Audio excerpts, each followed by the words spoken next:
Já passo para você. Olá, pessoal. Boa tarde a todas e todos.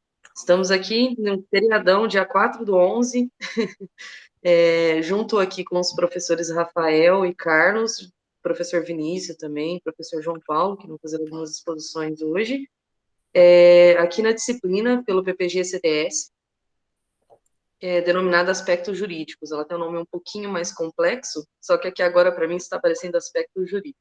Eu não me recordo.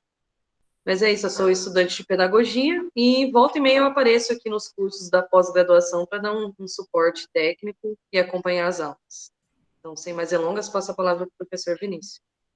Muito obrigado, Marcela. Muito obrigado a todos que estão aqui, especialmente o Carlos e o Rafael, pensando, sobretudo, aí que estamos num feriado, né? Bom, boa tarde a quem está aqui. Boa noite e bom dia para momentos futuros, porque daqui a pouco isso vai estar no YouTube, né? Antes de passar aqui para os nossos convidados, né? Carlos e Rafael, eu queria trazer para vocês uma brevíssima crônica que eu fiz mais ou menos a pedido e lembrando que ela tem... Estou tentando subir aqui.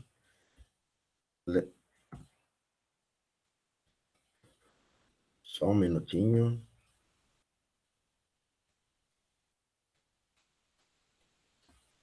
Lembrando que ela tem um apego, digamos, a este momento em que estamos, né? Pós-eleição do dia 30/10. Se chama Necrofascismo, Sociologia do Boteco. Talvez aqui alguns já tenham visto. Mas eu inicio assim. Hoje, por volta das 10 horas da manhã, uma moça muito querida me pediu para definir necrofascismo na linguagem do botequim. Só quero lembrar que esse é um conceito que eu criei a partir de dois livros, né? Um do ano passado e uma espécie de continuidade desse ano. Pois bem, diante da minha incapacidade, eu lembrei de outra moça, uma leitora anônima, que eu nem conheço, mas que me disse que necrofascismo, na linguagem do botequim, é mais ou menos colocar um monstro no poder. Outra pessoa, que eu também não sei o nome, um transeunte que ouviu a conversa, me disse que é equivalente aos bêbados, arrastados pelos botecos assombrados desse país, na cadeira do poder. É claro que eu nem discuti, né? No boteco, portanto, continuou essa leitora anônima. O necrofascismo seria descrito como o ódio às mulheres. Entre parênteses, aos berros, o governante tenta destruir as mulheres como um todo. Isso se chama misoginia. Na linha de um movimento internacional auto-intitulado de, entre aspas, celibatários involuntários, porque exatamente as mulheres os desprezam, e machos eunucados, o digníssimo disse a Quatro Ventos que a sua filha foi o resultado de uma fraquejada. O machismo é total, portanto. O desprezo às mulheres não tem limite. Na linha de, entre aspas, você não merece nem ser estuprada. O mesmo mandatário reúne as piores milícias, assassinos, em torno do seu gabinete.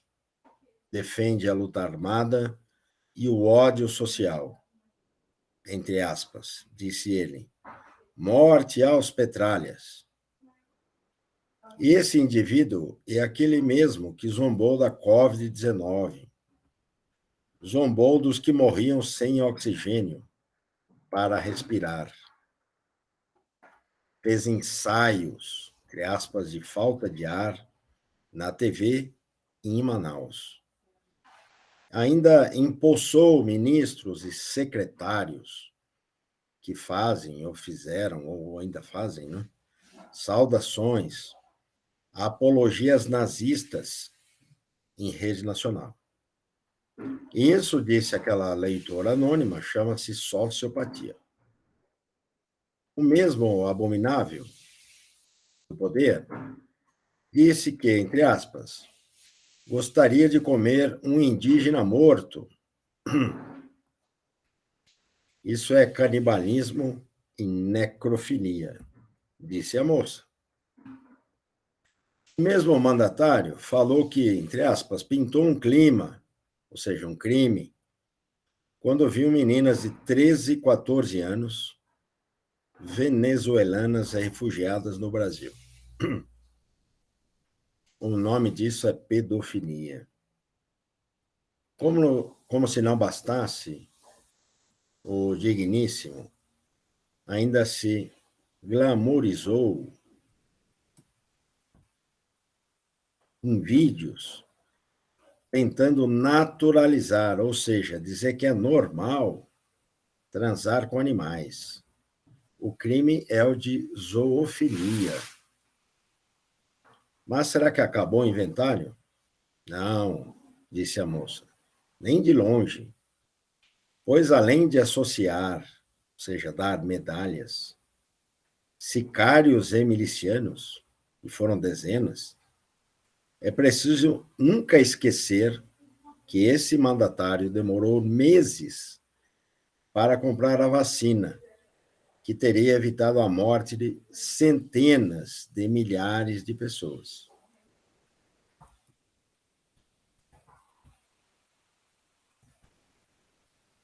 Junto a isso, o inominável construiu uma realidade paralela, atacando por 4 anos a democracia, a civilidade. Mostrou desprezo pela vida humana. Riu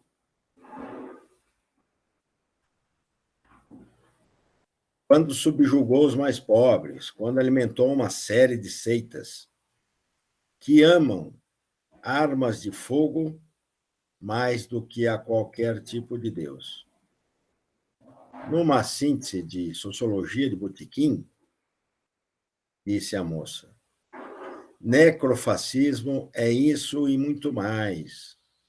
E que esse desgoverno é a pior face do mal público que se alinhou no coração de adeptos e seguidores.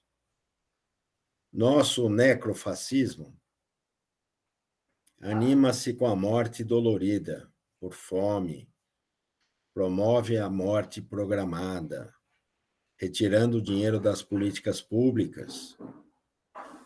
Disse esse mandatário, entre aspas, que no Brasil de 30 milhões de famintos, não há fome. Também o necrofascismo, segundo a moça, capturou o Estado, como se fosse seu governo. Porém, explicar no boteco que isso é prova de um fascismo institucional exigiria um pouco mais de quem viesse a tentar. E mesmo que o exemplo do golpe eleitoral nesse domingo de eleição, 30/10/2022, seja incontestável, não só pela prevaricação explícita da Polícia Rodoviária Federal, embarrigando em blitz o direito de votar dos mais pobres. Ainda é preciso lembrarmos que essa mesma PRF assassinou Genivaldo de Jesus Santos na câmara de gás, asfixiado de uma viatura. E é a mesma PRF, agora coligada com algumas PMs em alguns estados, que nada fez ou pouco faz para desobstruir as principais rodovias do país, no último evento de tentativa de golpe. A moça disse que isso é um Capitólio Tupiniquim, na sequência da cartilha de Trump nos Estados Unidos.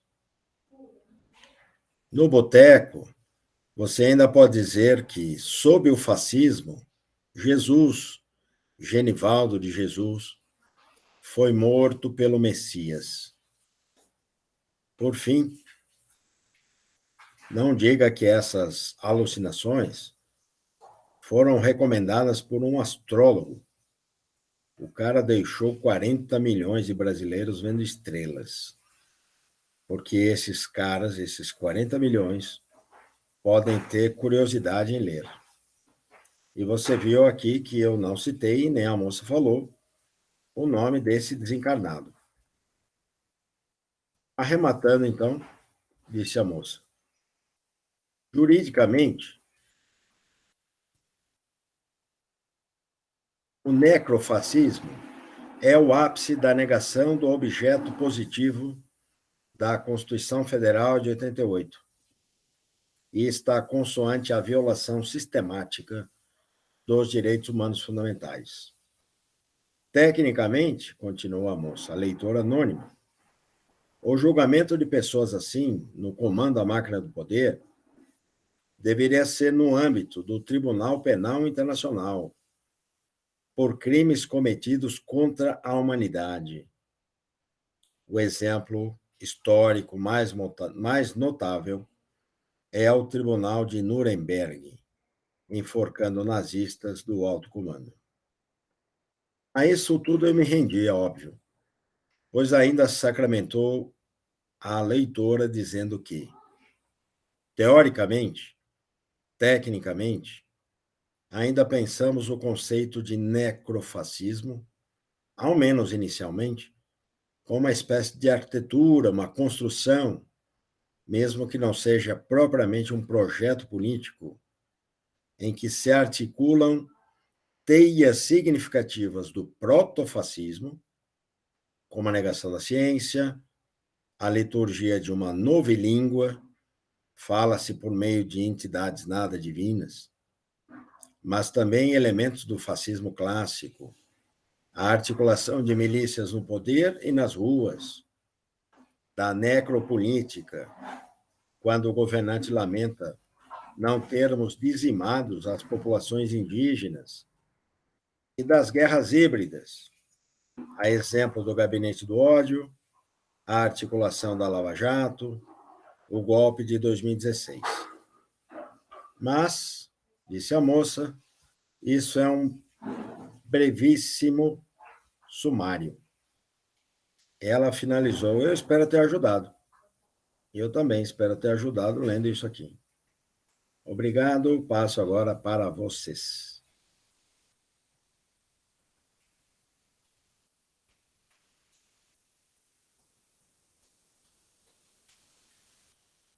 Marcela? Passou para mim. Eu achei que já ia iniciar a fala deles.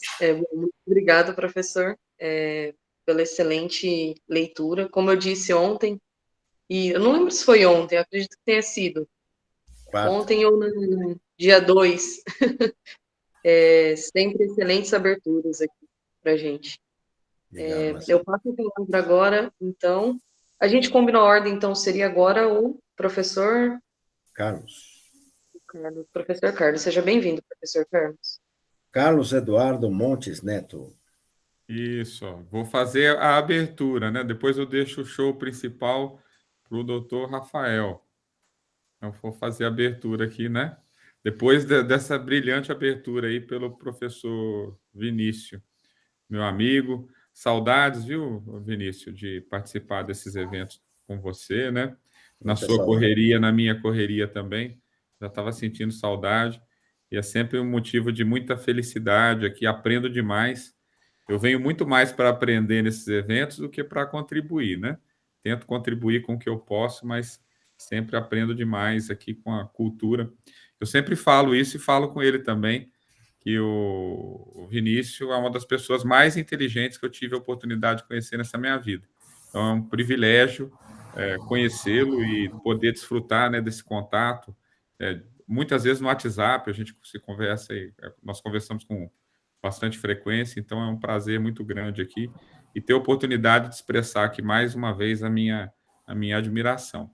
Cumprimentar também mas antes eu queria dizer que o Carlos é o juiz mais honesto, mais probo, tecnicamente capaz e humanizado que eu conheço. É um dos melhores do Brasil, sem dúvida. Nossa, hoje eu não vou nem dormir depois desse, né? E um elogio qualificado desse jeito, vindo de quem é, né? De uma das pessoas mais probas que eu conheço, né? Que é o professor Vinícius. E eu fico muito contente mesmo, fico feliz. Eu sinto todo esse carinho, essa admiração. Isso que é mais importante, né? É Isso algo é verdade. que eu sinto sempre. E eu tenho certeza também que você também sente. Eu vou chamar de você porque é meu amigo, né? Acho que vou Claro, com dispensar certeza. essas formalidades aqui, né? Nosso evento não é totalmente desprovido de vaidade e de formalidade, né? A aula aqui, esse momento único que nós temos para poder conversar. Doutor Rafael também, que é meu amigo da pós-graduação da UNAEP, vou dispensar também, e quero que dispensem comigo também. Rafael também é uma pessoa que eu admiro bastante, um grande promotor de justiça, uma pessoa sensacional, muito humana, muito preocupada e muito técnica também. Eu vou ficar aqui aguardando depois ansiosamente a sua fala. Cumprimentar também o João Paulo, que é professor com pós-doutorado, João Paulo, que eu acompanho também nos eventos, a Marcela aqui também, que está sempre presente, o Rogério, cumprimentando, né, o Edilson, e o Cláudio também, que está acompanhando aqui a nossa aula, e trazer, né, o que eu combinei aqui com o professor Vinícius. Esse é um evento que eu tenho a oportunidade de trazer de uma maneira descomplicada, informal, e trazendo um pouco mais até da minha experiência, da minha atuação, que foi o que o professor Vinícius pediu para eu trazer, né, para poder falar com vocês hoje aqui. Contar um pouquinho da minha história. Eu comecei na área jurídica em Ribeirão Preto, eu comecei a minha graduação no ano de 2000, terminei em 2005, e antes de terminar a graduação, eu fui escrevente aqui no Tribunal de Justiça de São Paulo. Trabalhei em Ribeirão Preto, depois trabalhei na comarca de São Simão. E depois de algum tempinho, né, de 1 ano e meio como escrevente, 1 ano e meio de graduação, eu tive a oportunidade de passar no concurso da Defensoria Pública. Eu tenho muito carinho pela Defensoria Pública e eu tenho certeza, né, que o Vinícius gosta muito de me ouvir falar da Defensoria Pública. Ele sempre fala, comenta algo da Defensoria Pública, porque ele sabe que eu falo disso de coração mesmo. É uma instituição que eu tenho um carinho muito grande, porque e o Vinícius também. Acho que ele tem esse carinho todo por causa do desenho da própria Defensoria, né? Que é uma instituição permanente e que ela é focada aí e essencial para a administração da justiça, segundo a própria Constituição, e ela é focada na defesa dos pobres, né? Então, falando em democracia, falando em direitos fundamentais, que é o nosso foco aqui na nossa aula, eu li bastante aqui a programação do professor Vinícius, do curso, né? Eu sei a preocupação dele com a Constituição e com os direitos fundamentais. Então, eu entendo essa preocupação dele, essa vontade de trazer esse assunto aí referente à atuação da Defensoria Pública. Vou falar um pouco da Defensoria Pública que eu atuei, tenho muito carinho. Vou falar um pouquinho também do Poder Judiciário e vou deixar depois para o Rafael falar do Ministério Público, que ele vai contribuir bastante também. O Ministério Público é uma instituição importantíssima e quando ele falha ou atua mal, isso o Rafael vai destacar, né, aqui hoje, ele coloca a democracia em risco. A democracia não funciona bem porque o Ministério Público também é uma instituição importantíssima aí para o funcionamento e manutenção da nossa democracia. E falando da Defensoria Pública, eu fui defensor público aqui do Estado de São Paulo, ingressei no primeiro concurso da Defensoria Pública no ano de 2007. Eu prestei o concurso, né, que foi um concurso histórico aqui. A Defensoria Pública foi criada no ano de 1988 pela Constituição.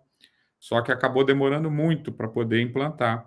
E aqui em São Paulo, o primeiro concurso, né, o pessoal que foi aprovado no primeiro concurso, que foi um concurso que foi lançado em 2006, acabou tomando posse em maio de 2007. Tenho grandes amigos dessa época na Defensoria Pública, amigos aí de São Carlos, amigos de Ribeirão Preto e de outros lugares do estado também. Pude acompanhar muito de perto aí o trabalho brilhante que a Defensoria Pública faz na comarca de São Carlos. São meus amigos, defensores excelentes, aqui em Ribeirão Preto também. E tive muito orgulho de ter participado aí dos quadros da Defensoria do Estado de São Paulo entre os anos de 2007 e 2010. Eu comecei atuando quando eu fui nomeado defensor público em Ribeirão Preto, só fiquei em Ribeirão Preto.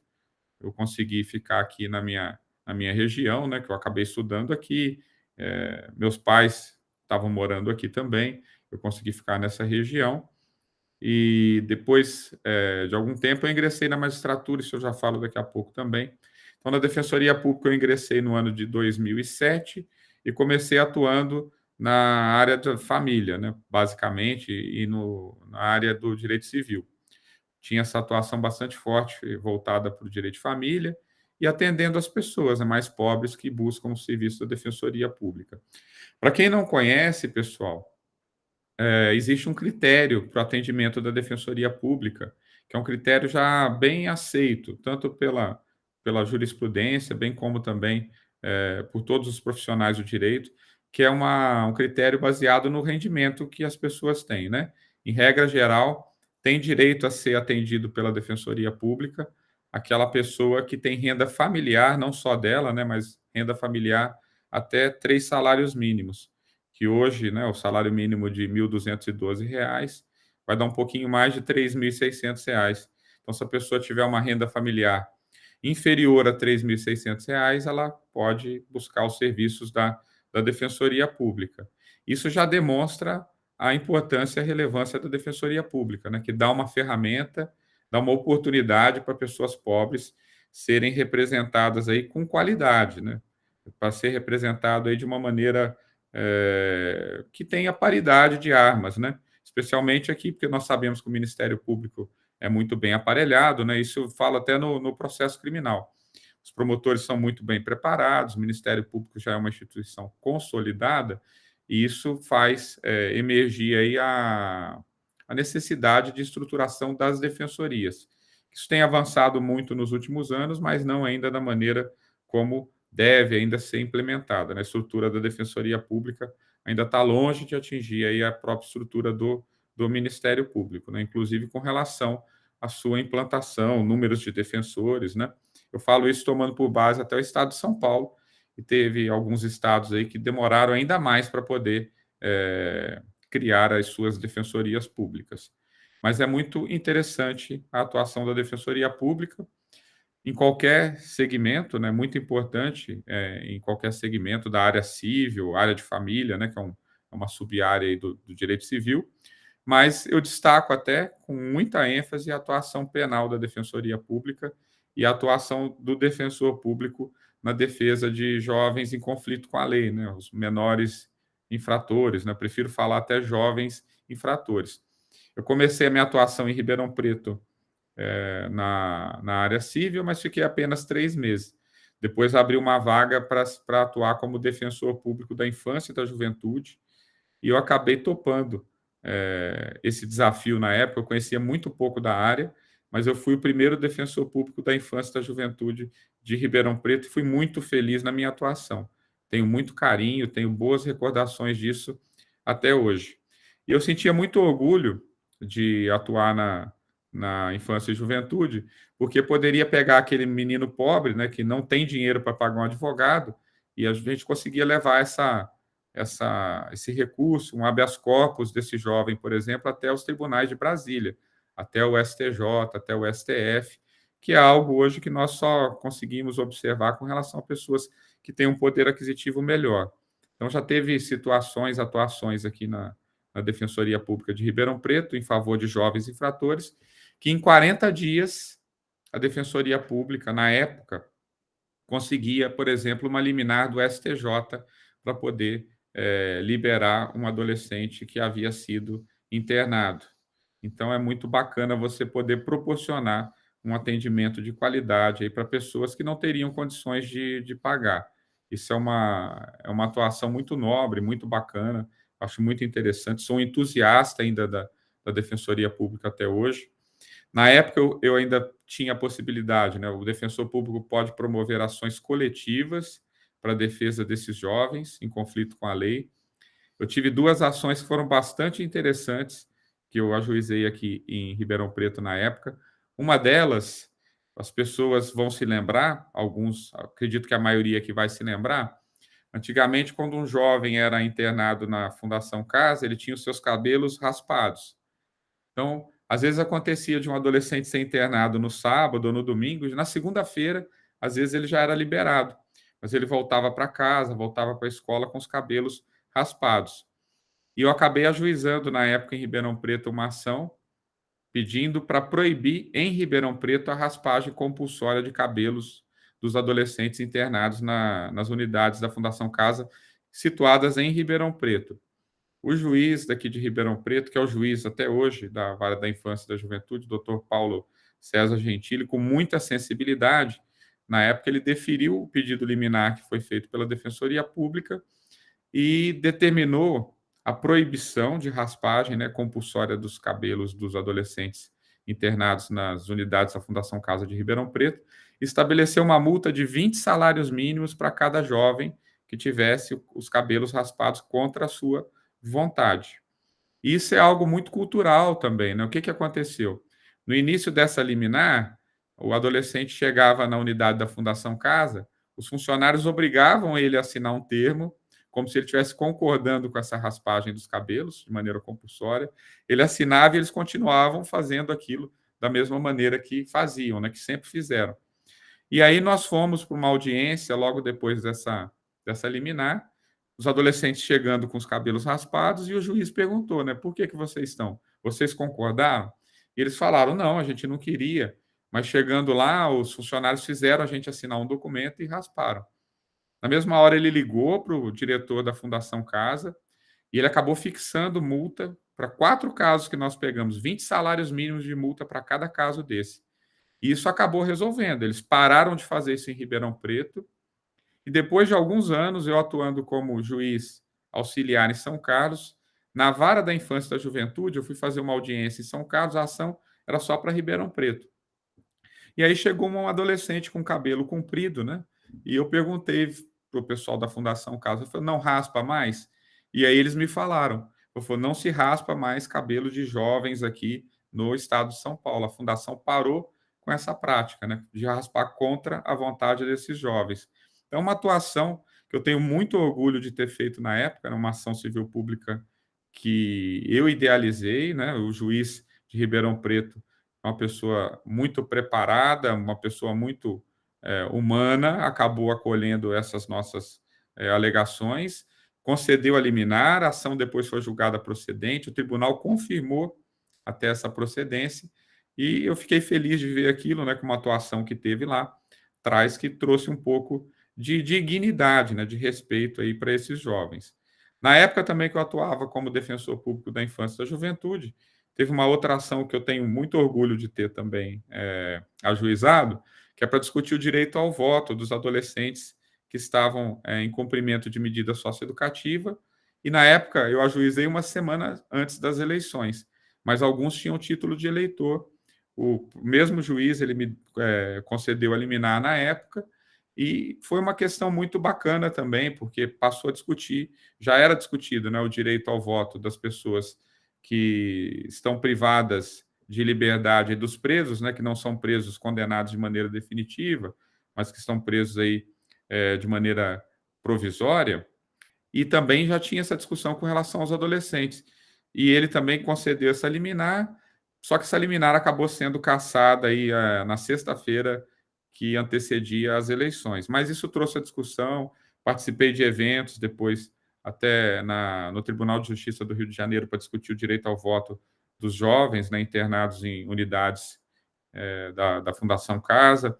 Isso acabou sendo levantado e hoje a questão é um pouco mais tranquila, né? Ocorreram avanços aí com relação à discussão desses desses direitos fundamentais. Então, a Defensoria Pública, eu estou falando de uma maneira muito rápida aqui, muito singela, né, da atuação. Depois eu vou ficar à disposição aqui para poder falar da Defensoria Pública, eventualmente tirar dúvidas de vocês aí, mas eu queria falar, né, como eu estou falando aqui, não de uma maneira muito técnica, mas de uma maneira, assim, de contar uma experiência que eu falo e até hoje eu me emociono com essa oportunidade que eu tive de promover esse tipo de atuação. E mesmo gostando muito da Defensoria, depois eu acabei prestando concurso para a magistratura do Estado de São Paulo. Eu fiquei na Defensoria Pública de 2007 até 2010. Quando eu completei 3 anos e 2 semanas de Defensoria Pública, eu tomei posse na magistratura do Estado de São Paulo.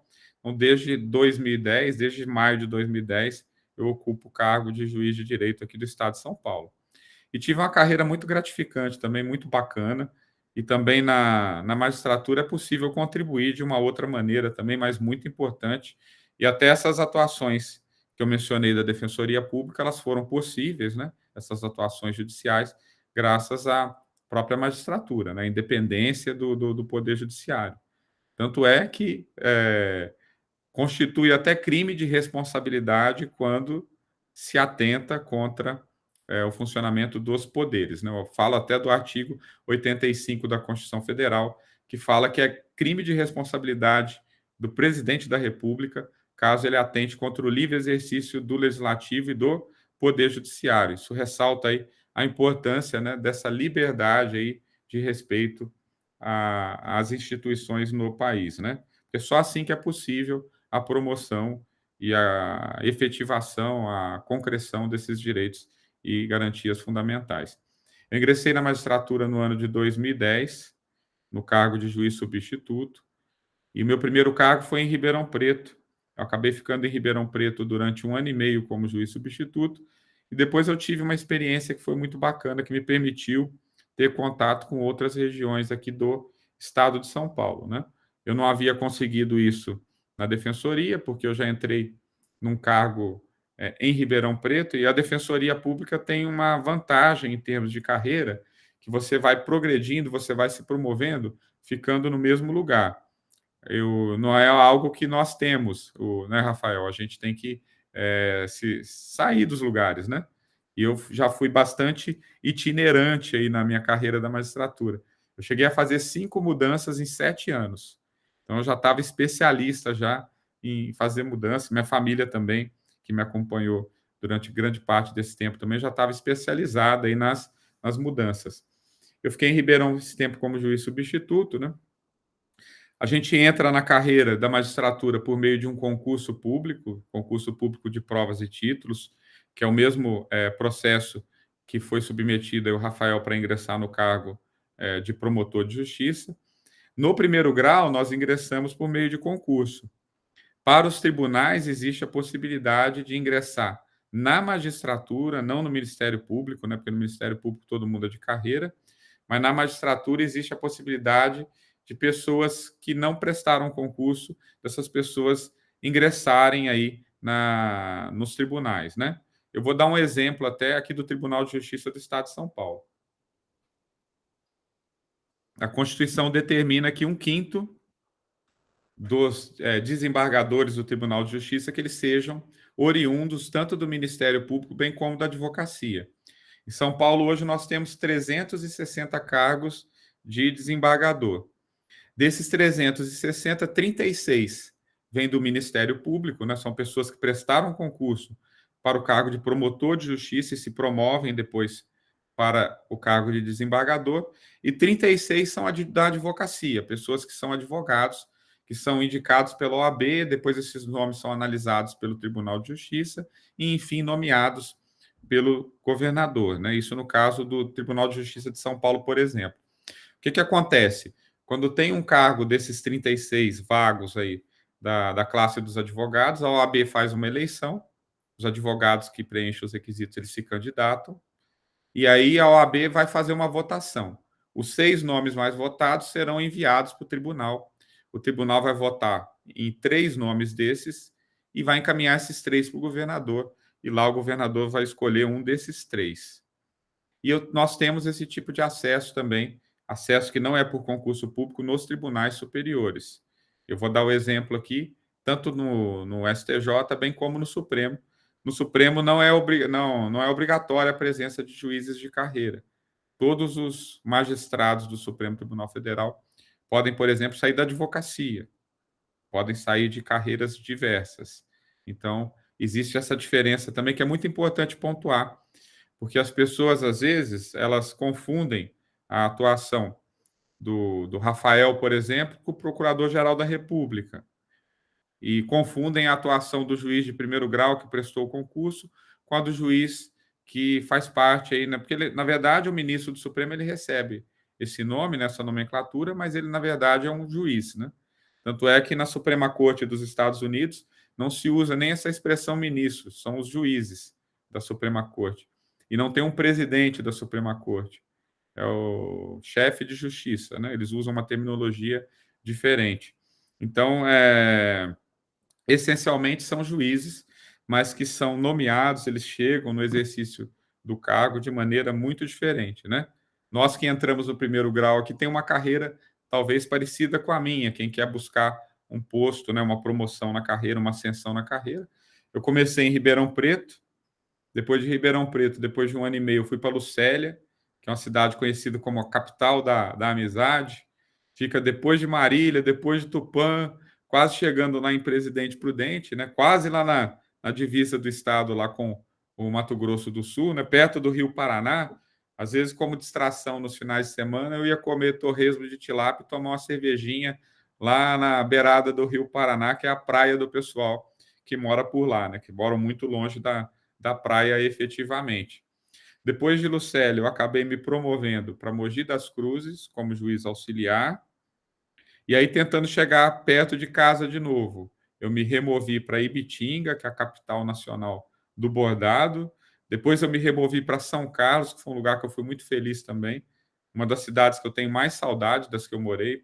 Gosto de todas que eu estou falando, tenho muito carinho. Mas São Carlos eu tenho uma certa predileção, porque foi um lugar que eu fui muito feliz, uma cidade muito boa, a começar pelo próprio clima, né? O clima é muito bom, né? Muito mais fresca a cidade. E, além disso, também a cidade é uma cidade muito intelectualizada. São Carlos, acho que é uma cidade bem diferenciada. E depois eu acabei me promovendo para a entrância final, que é para Jaboticabal. Então, hoje eu estou na entrância final, que é o posto mais elevado do primeiro grau de jurisdição. Se eu tivesse uma promoção hoje, seria para o cargo de desembargador, mas acredito que dificilmente isso vai acontecer por uma questão de carreira, né? Tem uma lista, são poucos cargos, né? Para juiz de carreira são 288, que eu falei para vocês, e tem mais de 1.000 pessoas na minha frente na lista. Precisava renovar o tribunal 4 vezes, eu acho que isso vai acabar não acontecendo. Apesar da campanha aqui dos elogios do professor Vinícius, meu amigo, isso não vai acabar acontecendo com muita facilidade, né? A gente não sabe o dia de amanhã, mas é muito difícil para o juiz de carreira chegar ao cargo de desembargador hoje, né? Quem está entrando hoje, eu não sei como é que é o Ministério Público depois de Minas, né? Depois o Rafael pode contar para nós aqui como funciona lá. Inclusive, meu irmão foi para a segunda fase do Ministério Público de Minas. Meu irmão é oficial de justiça em Araras, ele está prestando concurso, ele acabou indo para a segunda fase do Tribunal de Justiça de Minas, do Ministério Público de Minas, né, que é um concurso bastante concorrido, né? Um concurso muito acirrado, um concurso que é um dos mais difíceis do país, esse que o Rafael passou. Todo mundo conhece e já existe essa fama aí, né, do cuidado que o Ministério Público de Minas tem para selecionar os seus promotores, né? Eu atuo em Jaboticabal hoje numa vara civil, e como a cidade não é tão grande, apesar de ser considerada entrância final, eu atuo com ações de família, ações contra a fazenda do Estado. Então, uma vara civil com a competência um pouco mais ampla, né? Um pouco mais ampliada aí a competência da minha vara em Jaboticabal. E o judiciário é importantíssimo, né? Destacando aqui algo que todo mundo acompanhou, a importância do judiciário nos últimos tempos, né? Criticando ou não, né, Vinícius? Acho que nenhuma instituição é perfeita, e diante do tensionamento que ocorreu aí nos últimos tempos, é difícil avaliar, né, a postura, se ela poderia ser a melhor ou não, mas acredito que o judiciário, bem ou mal, ele cumpriu aí o seu papel, né, de garantir, por exemplo, aí a realização das eleições, né? Aliás, a Justiça Eleitoral fez parte da Justiça Eleitoral até junho desse ano. A Justiça Eleitoral é elogiada no mundo todo, né? E basta ver que uma eleição realizada num país tão diferente quanto o nosso, né? Com tantas diferenças, com tantas características regionais peculiares de cada lugar, às vezes dificuldade de acesso em alguns, uma eleição com resultado aí rapidamente proclamado, né, cerca de 3 horas depois de realizada a eleição, já com resultado pronto, já um resultado já reconhecido, né, pelo menos pelas instituições competentes, e algo que a gente não verifica, né? Uma eleição, por exemplo, nos Estados Unidos, que é um país, uma potência mundial, né, a maior potência mundial ainda, nós verificamos uma dificuldade muito grande das pessoas de chegarem ao resultado da própria eleição, né? Contestações, o prazo que fica aquela loucura, ninguém sabe quem realmente venceu, né? Durante um bom tempo, né? Gera uma dificuldade muito grande para as pessoas poderem acompanhar. E o judiciário ele tem um papel muito importante, né? E eu já vou fazer até indo para minha última parte do que eu ia falar e me colocando à disposição para tratar de qualquer assunto depois que for levantado, né? Com relação à defensoria pública, com relação ao judiciário, com relação aos direitos fundamentais. Nesse ponto também contando com a ajuda aí do Rafael, né? Que é uma pessoa de muita cultura jurídica.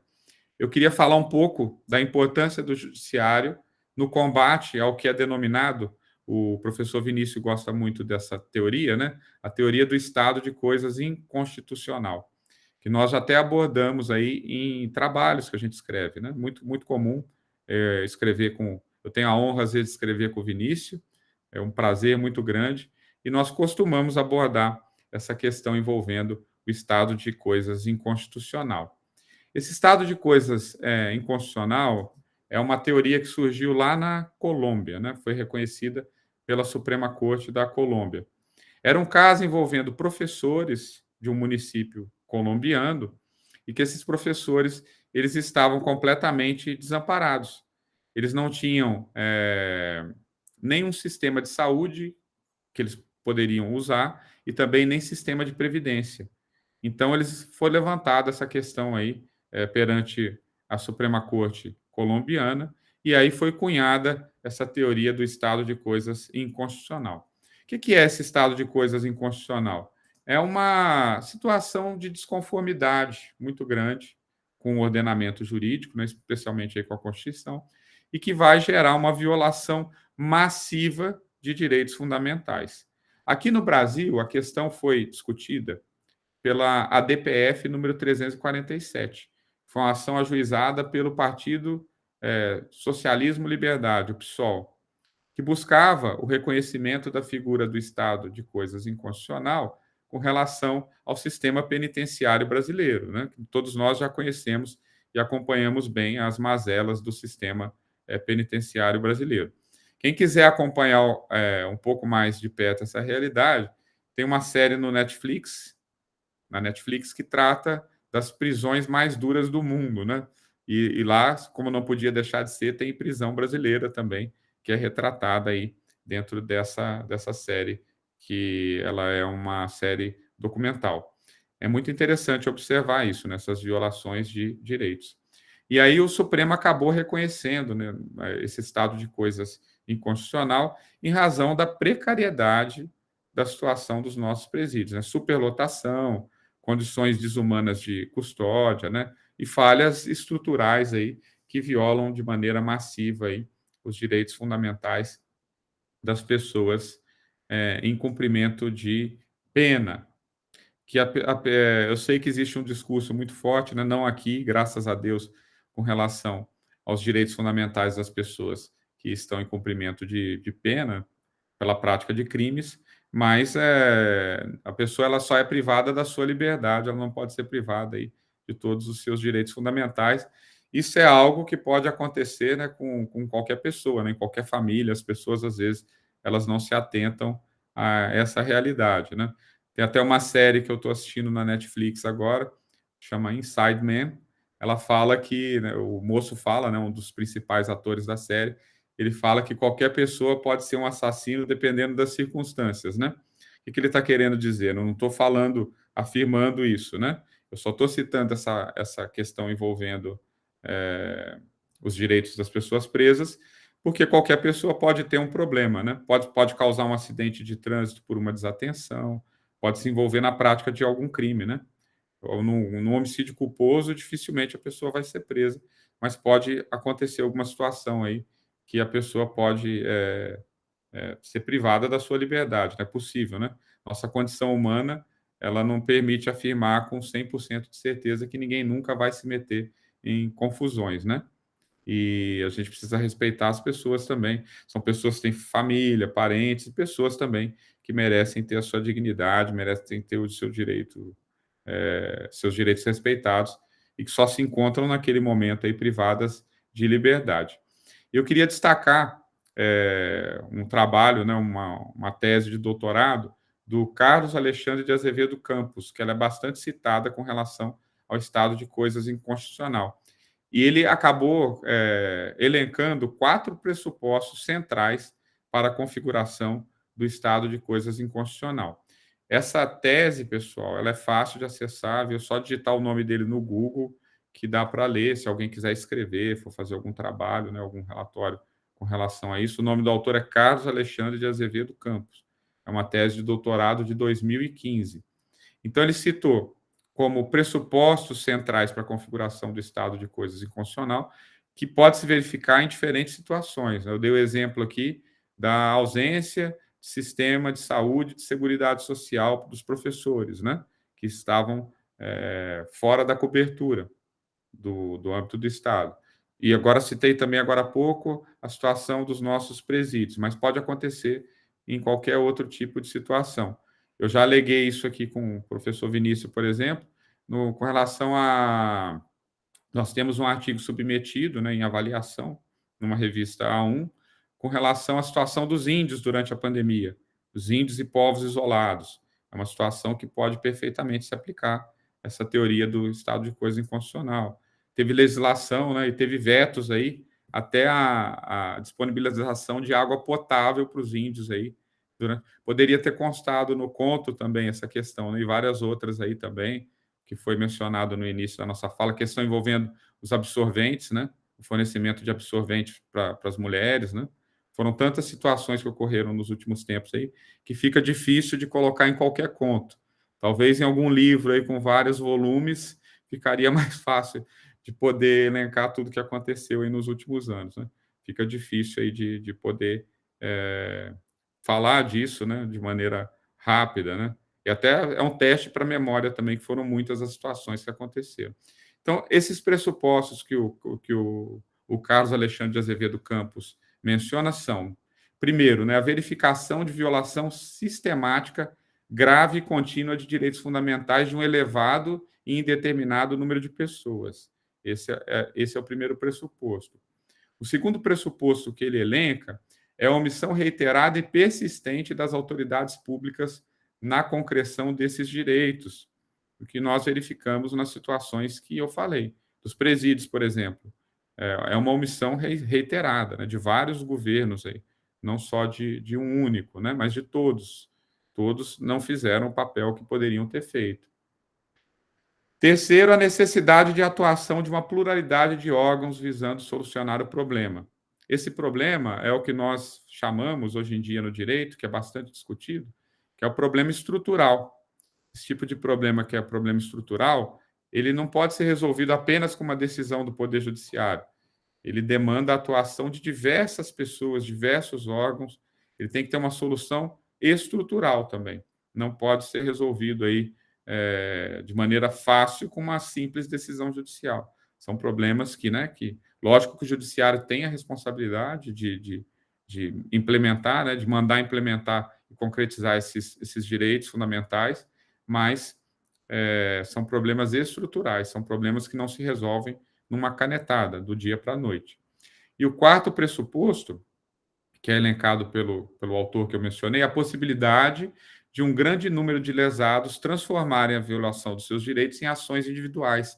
Ou seja, já existe um problema, e esse problema vai ser pior ainda, né? Vai trazer um problema para o judiciário se todo mundo quiser judicializar essa questão.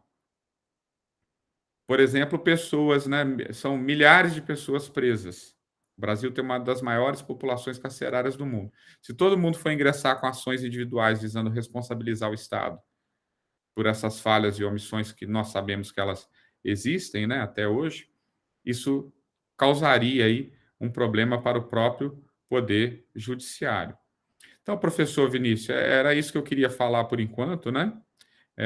Ressaltando o papel do judiciário e da defensoria pública e também do Ministério Público, né, que eu já deixo aqui minha provocação para o Rafael também, no combate a esse estado de coisas inconstitucional. Então, já é uma questão que eu vou trazer, né, falando dessas instituições, para poder ressaltar o papel importantíssimo de cada uma delas aí, né, para se buscar o contrário do estado de coisas inconstitucional, seria um estado de coisas ideal, né, para se buscar esse estado de coisas ideal. Então, aqui eu encerro a primeira parte da minha fala e fico à disposição para bater papo depois e para conversar. Muito obrigado, Carlos, novamente, sempre brilhante na exposição. Queria, mais uma vez, agradecer. Aqui, para mim e para a Marcela, estamos em feriado, né? E para outros aqui, feriado municipal. E passando para o Rafael, a Marcela fará essa transição, mas eu queria lembrar que a gente vai ter aqui um belíssimo duelo, no melhor sentido possível, entre o MP e a magistratura, né? Aí, então, eu já passo. Muito obrigado, professor. Obrigado, doutor Carlos, pela excelente exposição. Então, agora, eu passo a palavra para o doutor Rafael para fazer as suas considerações. Seja bem-vindo, doutor Rafael. Muito obrigado, Marcela. Muito obrigado a todos e a todas. Boa tarde para quem vai assistir agora, boa noite, bom dia para quem vai assistir em outro horário no YouTube, né? O virtual nos permite essa flexibilidade. E antes de começar, eu queria agradecer as palavras que foram ditas aqui. Eu não estou à altura das palavras que foram ditas. Na verdade, estou aqui para tentar contribuir com a difusão do conhecimento jurídico, né, para o maior número de pessoas possível, e também uma compreensão desse momento que a gente vive, né. Eu agradeço a oportunidade, professor Vinícius, de ter me convidado aqui mais uma vez, de participar desse projeto, e dizer que, assim, eu sou eternamente grato ao professor Vinícius por conhecê-lo e também por poder trabalhar em conjunto nessa difusão de conhecimento. Queria agradecer também ao Carlos, que a gente já trabalhou junto em programa de pós-graduação, e muito obrigado pela oportunidade e pelas palavras também, Carlos, e dizer que realmente eu não estou à altura das palavras que vocês disseram, mas eu vou tentar aqui expor algumas coisas sobre o Ministério Público e sobre o momento que nós vivemos, né? Nessa mesma toada que o Carlos estava falando aqui sobre a carreira do Ministério Público é muito parecida em termos de estrutura com a carreira da magistratura, né? Ele até citou uma coisa interessante, que nas defensorias, quando a gente promove, a gente pode ficar no mesmo lugar. As nossas promoções são atreladas a movimentações de carreira, né? Então, nossa carreira é dividida em entrâncias, tem lugares que tem 2 entrâncias, em alguns lugares já até unificou, tem entrância única, mas em geral você tem lugares com 2 entrâncias, inicial e final, alguns lugares com 3 entrâncias, entrância inicial, intermediária e final. Aqui a gente chama de primeira e segunda entrância especial, aqui em Minas, e entrância especial são as cidades, as comarcas, melhor dizendo, que são agrupamentos de cidades, né, com mais de 130 mil habitantes, aqui em Minas Gerais. Essa é a realidade, cada estado pode legislar da forma que achar melhor. E em relação à minha trajetória de carreira, eu vou tentar ser breve, Vocês devem ter percebido pelo meu sotaque, eu não sou paulista, tampouco mineiro, eu sou promotor de justiça em Minas Gerais, mas eu sou sergipano. E esse caso do Genivaldo, que o professor Vinícius citou, me toca profundamente, porque foi no meu estado, eu conheço a cidade que aconteceu, foi a cidade de Umbaúba, lá no sul do estado, e é um caso realmente horrível e de demonstração de que nossa sociedade precisa de um momento de refundação, né? de pensamento e de refundação. Eu acho que esse é um momento propício para a gente começar a pensar. E quando o resultado dessas últimas eleições saiu, a primeira coisa que me passou a cabeça foi uma cena de uma série chamada Band of Brothers, da HBO, já tem um tempo essa série, que essa série ela aborda ela acompanha, na verdade, de forma, obviamente, cinematográfica, a trajetória de uma companhia de paraquedistas americana na Segunda Guerra Mundial, desde a invasão, preparação e invasão à Normandia, tomada da França e depois de partes da Alemanha. E no 9º episódio, são 10 episódios da série, no 9º episódio tem uma cena muito emblemática que essa tropa chega a uma cidade alemã que foi basicamente destruída, só tem escombros na cidade. E no momento que você começa o episódio, você vê 4 violinistas, eles pegam as cadeiras que ainda não tinham sido destruídas, sentam e começam a tocar Beethoven, uma peça de Beethoven lá, e ao redor esses escombros. Óbvio que não chegamos a uma situação tão dramática quanto a isso, mas assim como a Alemanha não era totalmente ruim, não era totalmente fascista, nazista, melhor dizendo, havia essa cena é muito interessante porque mostra justamente o resultado do nazismo, a destruição, e o fato de que a cultura alemã tinha coisa muito boa também. E a gente não pode julgar pelo momento catastrófico que eles proporcionaram na Segunda Guerra. E eu acho que o Brasil vive um pouco disso, obviamente em uma proporção menor, porque não chegamos a um momento tão dramático quanto a Segunda Guerra Mundial. Mas nós temos que levar em consideração que a sociedade brasileira tem coisas muito boas também, e vivemos um momento tenso, um momento que eu diria que, na verdade, não começou agora, pelo menos a minha leitura é que essa disfunção começou em 2013, certo? Quando começaram as manifestações de rua e houve a cooptação dessas manifestações de rua por forças políticas, e disso para frente a situação foi só degringolando, né? Então, mas, assim, aí parafraseando o Ariano Suassuna, né? Tudo que é bom de passar é ruim de contar. E tudo que é ruim de passar é bom de contar. Então, esses momentos foram ruins, mas vão proporcionar muitos estudos para o futuro, a gente tem que olhar pelo lado bom, né? Para que a gente não repita ou pelo menos tente não repetir e corrijam os rumos institucionais daqui para frente. O Ministério Público, ele, não sei se vocês todos sabem, mas ele tem duas funções principais. Existem várias funções, obviamente, na Constituição, mas eu poderia dizer que as duas principais seriam a privatividade da ação penal pública, ou seja, a acusação, ela, em regra, é proporcionada por uma ação do Ministério Público, e a defesa dos interesses coletivos, e aqui eu falo coletivos no sentido lato. Nós temos uma subdivisão entre direitos difusos. Difusos são aqueles que são da titularidade de todo mundo, para facilitar, como meio ambiente.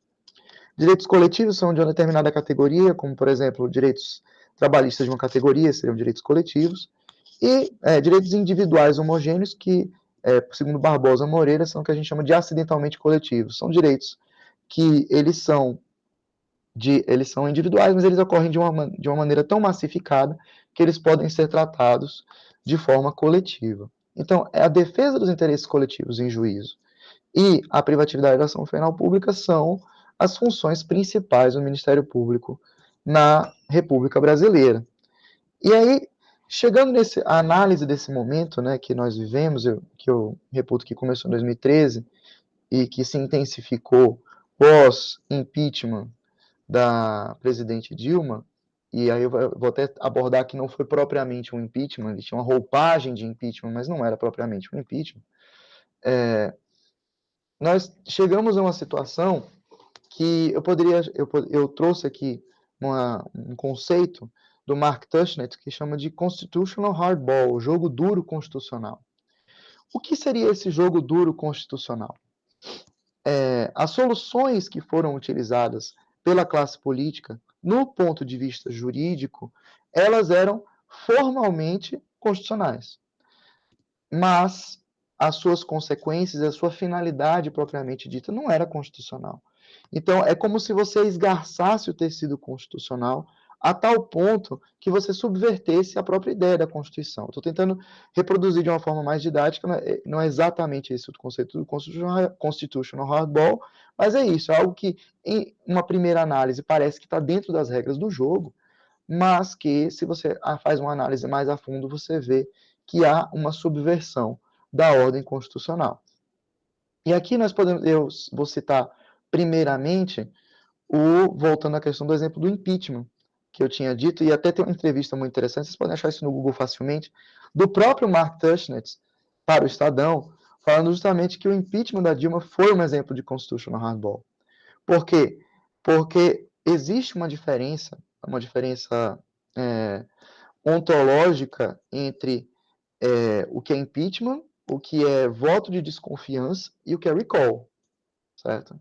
Havia uma comoção popular contrária ao governo em 2015 para 2014 para frente, depois da reeleição da Dilma? Havia. Claro que a gente não vai negar, a gente pode até indagar quais foram os motivos que levaram a essa comoção e essa força em sentido contrário. Mas que havia um momento político desfavorável ao governo, havia. E o que se tentou, na verdade, foi tirar ela a forceps e se utilizaram do Instituto do Impeachment, certo? Que, ou seja, que é um instituto que está previsto realmente na legislação e na Constituição. Utilizaram um pretexto, que realmente tinha que haver um pretexto jurídico para aquilo, e havia um pretexto jurídico, seriam as pedaladas fiscais e o desrespeito às normas fiscais, e isso foi utilizado como pretexto para poder derrubar, porque ela perdeu o apoio político. Isso é evidente, né? Então, assim, o que aconteceu, e aí se enquadrando nesse exemplo de constitutional hardball que eu estava falando, jogo duro constitucional, que foi o próprio Tushnet que trouxe o impeachment da Dilma como exemplo. Formalmente falando, as regras do jogo foram respeitadas.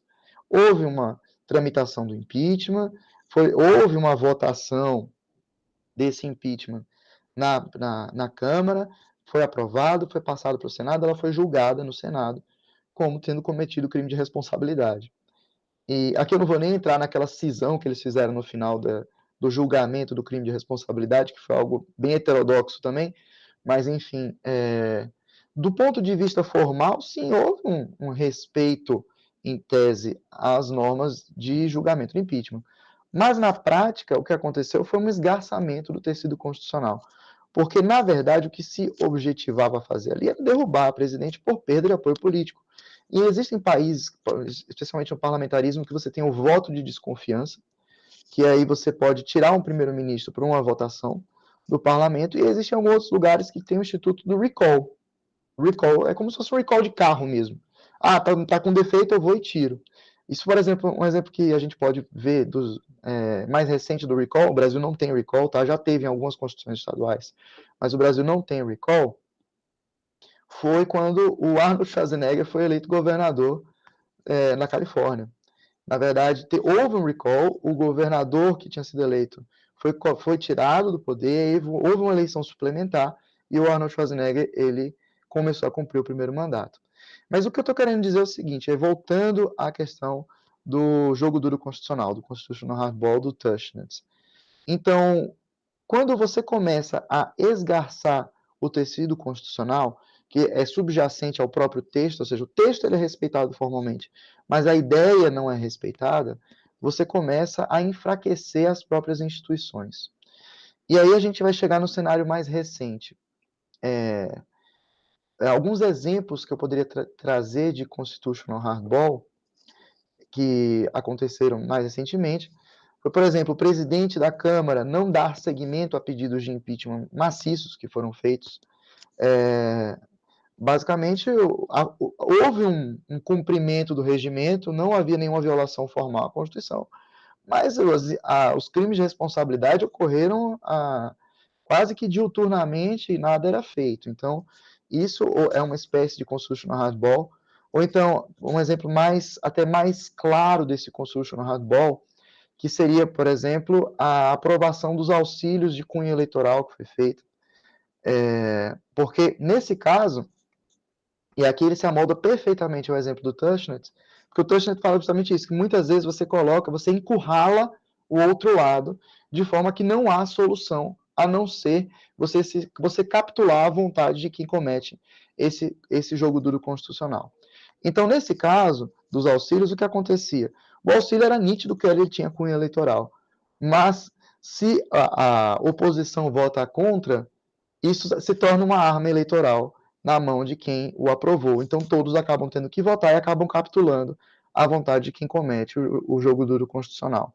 Mesma coisa foi com a redução forçada e artificial dos combustíveis e desvios de funcionalidade, de finalidade de servidores e operações de servidores que aconteceu domingo para cá, em relação aos exemplos que o próprio professor Vinícius citou da Polícia Rodoviária Federal. Tudo isso vai ser apurado, mas, a meu ver, uma primeira análise me parece um exemplo claro de jogo duro constitucional. Tudo isso é formalmente previsto na Constituição, mas o tecido constitucional ele é violado, ele é esgarçado por conta dessas atuações. Então, quais são as consequências disso tudo? E aí, voltando àquela metáfora que eu usei da série Band of Brothers no início. Você chega a um cenário constitucional que você tem um tecido constitucional rasgado, por conta de, em algumas vezes, ações e algumas vezes inações que também são jogo duro constitucional. E aqui chegar justamente no ponto do Ministério Público.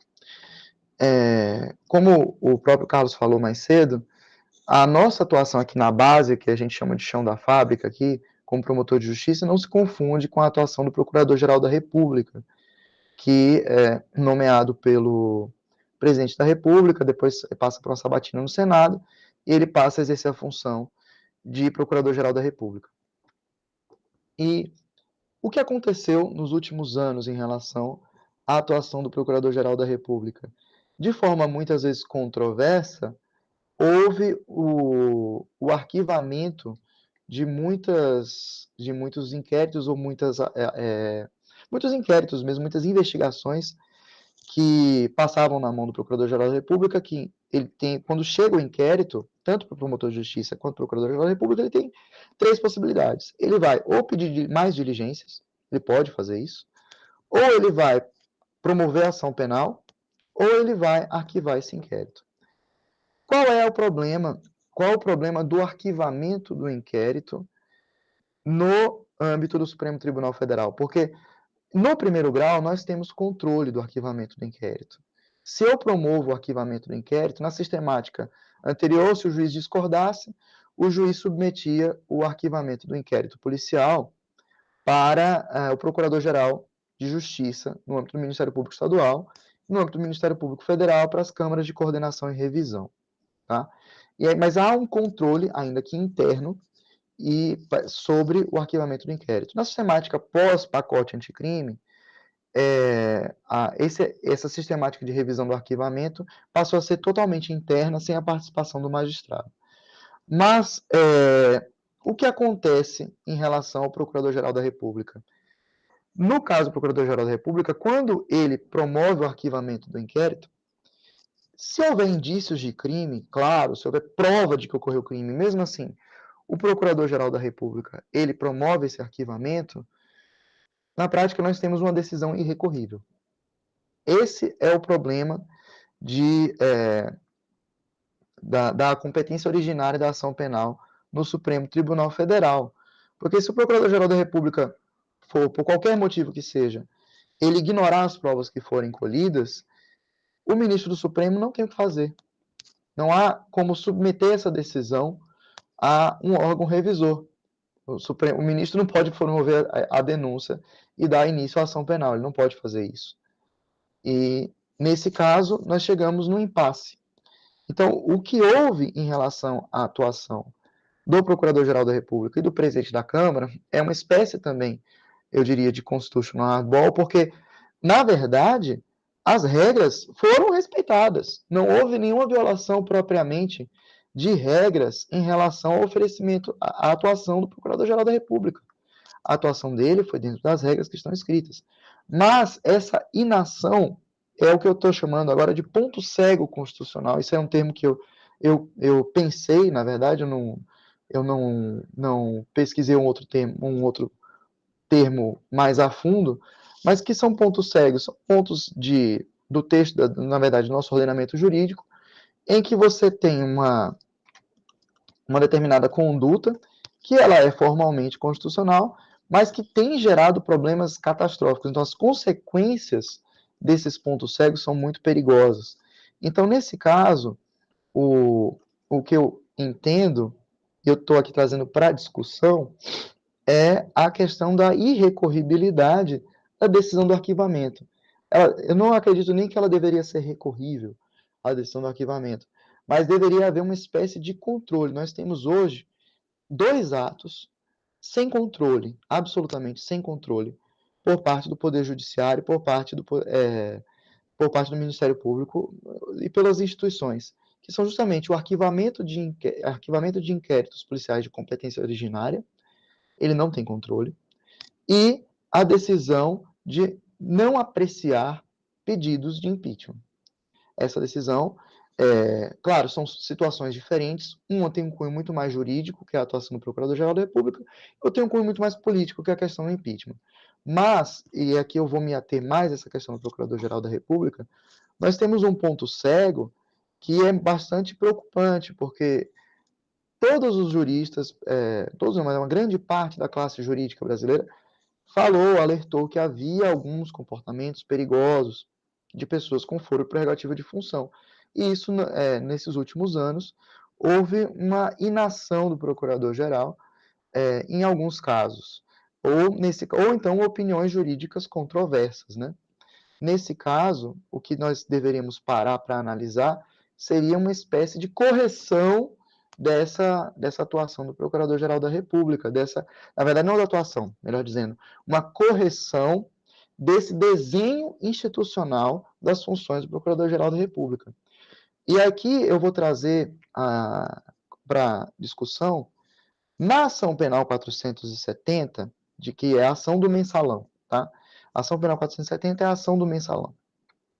Houve a condenação de várias pessoas e muitas, na verdade, houve um recurso que foi manejado, os embargos infringentes da decisão do Supremo, ou seja, o Supremo condenou e eles recorreram a apresentar embargos infringentes, que é um recurso previsto no regimento interno do Supremo Tribunal Federal, e o regimento interno do Supremo Tribunal Federal tem força de lei, ou seja, é lei, e eles recorreram para o próprio Supremo.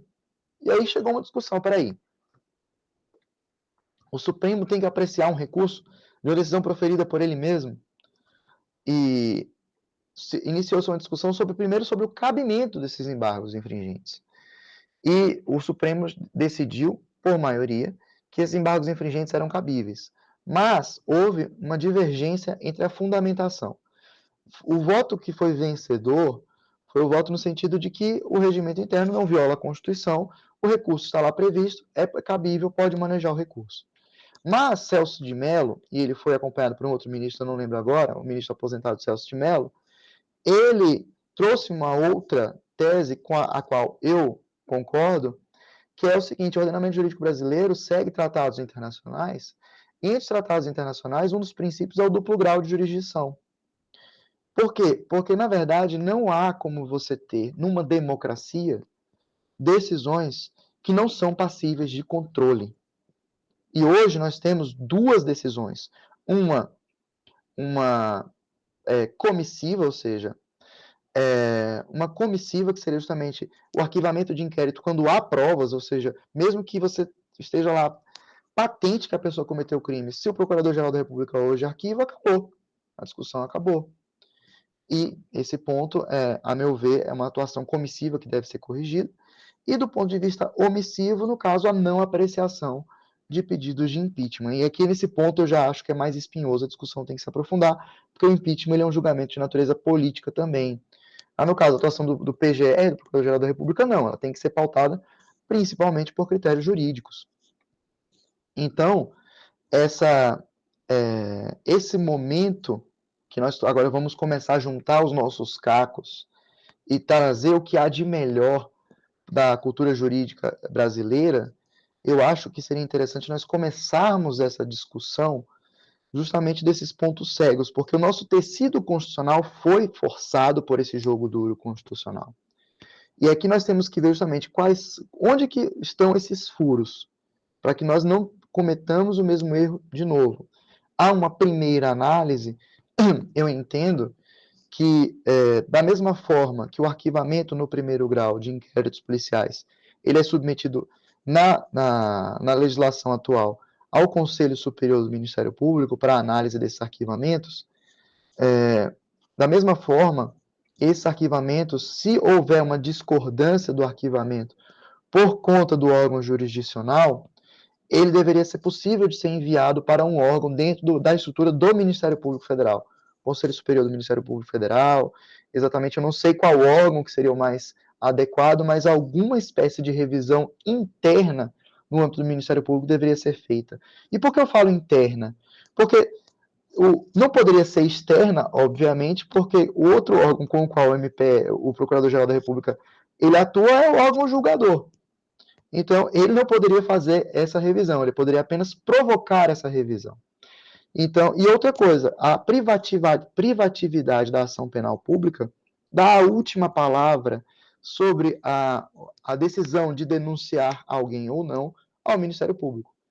Então, nós temos que entender que o Procurador-Geral da República ele não é o Ministério Público. Ele é o chefe do Ministério Público Federal, mas ele não é o Ministério Público. O Ministério Público ele é um órgão essencial à justiça. Uma função essencial à justiça prevista na Constituição Federal. Então, se o Procurador-Geral da República promove um arquivamento, e aí os ministros supremos falam, peraí, isso aqui está estranho. Envia para o Conselho Superior, por exemplo, do Ministério Público. E o Conselho Superior fala assim, não, realmente, esse arquivamento não poderia ocorrer dessa forma. E designa uma outra pessoa. Essa sistemática eu ainda estou pensando como é que funcionaria. Mas fato é que deveria haver uma sistemática de controle, porque em uma democracia não podemos ter decisões que não sejam passíveis de controle.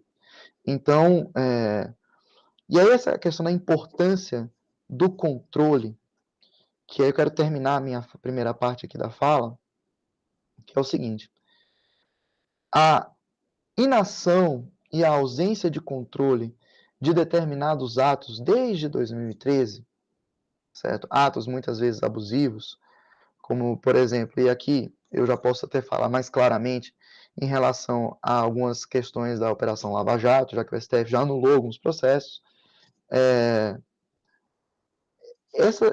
a ineficiência dos órgãos de controle foi o que causou ou que colocou lenha na fogueira. Os problemas foram intensificados pela inação de órgãos de controle.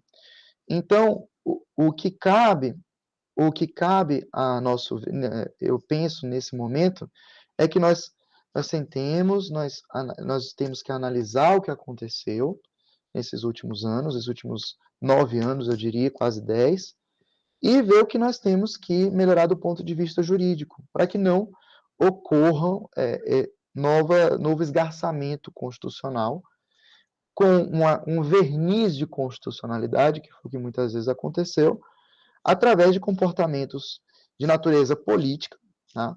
Que seriam o que eu estava chamando, junto com o Tushnet, de jogo duro constitucional, de constitutional hardball. Então, o que nós devemos analisar, e que eu trouxe para a discussão, justamente a necessidade de controle dos atos do Procurador-Geral da República na sua função de privatividade da ação penal pública para pessoas com foro por prerrogativa de função. Eu acho que esse é um primeiro ponto que nós temos que repensar, porque a gente não quer, e aqui eu sinto bastante, e as críticas são muitas, não são minhas, são feitas por diversos críticos, tanto do ponto de vista jornalístico quanto do ponto de vista jurídico, da inação da Procuradoria-Geral da República nos últimos anos, né?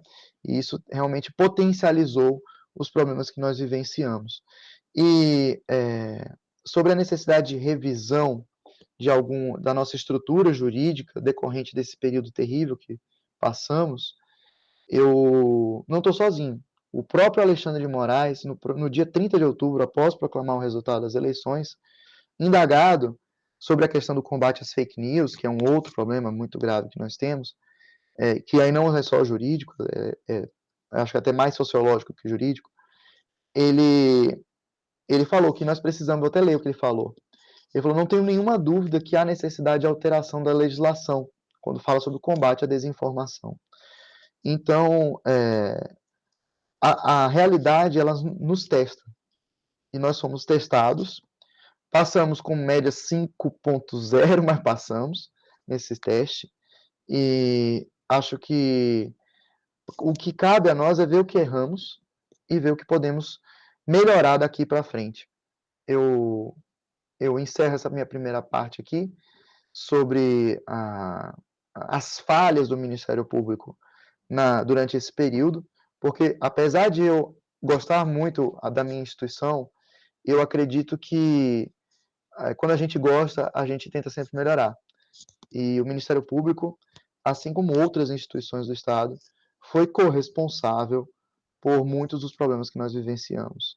E agora é aquela coisa, vamos pegar os escombros e vamos aproveitar o nosso Beethoven, que ainda tem coisa boa para poder a gente reconstruir. Obrigado. Muito bem, Rafael. Foi excelente, assim como o Carlos e assim como eu avisei, bem antes, né? Seriam exposições brilhantes, né? Eu tenho certeza disso. Não estou exagerando aqui no que eu falo, quem me conhece sabe perfeitamente, né? E tanto a abertura quanto o fechamento com Beethoven foi na mosca. Mas eu aproveito aqui já para convidar você, o Carlos, a gente podia engatar aqui para desenvolver essa ideia dos pontos cegos constitucionais ou inconstitucionais, né? Eu acho que daria um belo artigo, sem dúvida. Mas fica a minha sugestão, né? Nós temos questões aqui também, temos o reconhecimento, né, de todo mundo que veio. Vamos passar algumas questões?